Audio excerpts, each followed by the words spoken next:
Right now, you are breathing. Your heart is beating. You are alive. But you only exist because of a massive coordinated wave of death. Before you ever took your first breath, billions of your own cells were ordered to commit suicide. In biology, we call this apoptosis. But in reality, it is the most precise demolition project in the universe. We've been taught to fear death. We see it as decay, failure, or the end. But in the womb, death is the architect. Look at your hands, move your fingers.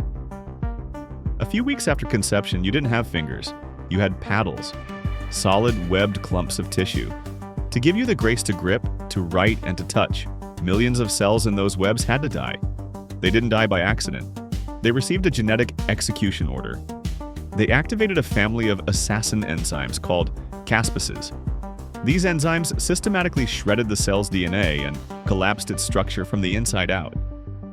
They dissolved into nothingness so that your fingers could emerge from the stone. Death didn't destroy your hands. Death sculpted them. But the culling didn't stop at your skin. It went deep into your mind. During the development of your brain, your body produced twice as many neurons as you actually needed. Then came the trial by fire. Up to 50% of your brain cells were purged before you were even born. Why?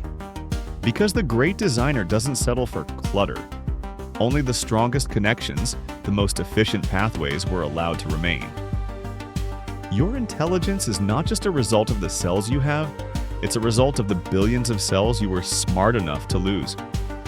What happens if this death program fails? If a cell decides it's too important to die? If it ignores the signal to self-destruct? We have a name for that. It's called cancer. A tumor is essentially a group of cells that have forgotten how to die. They become immortal, and in their immortality, they destroy the host.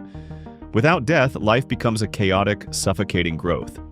We are a walking graveyard of trillions of tiny sacrifices. Your immune system, your heart valves, your very shape, all of it was carved by a process so precise that it makes our most advanced manufacturing look like child's play.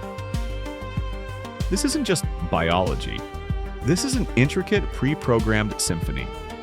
Every time you look at your reflection, remember, you are not just a collection of living cells. You are a masterpiece of selective sacrifice. It is a humbling reminder that our life is governed by a wisdom that understands the perfect balance of beginning and end. A signature of the great creator who uses death itself to breathe life into being.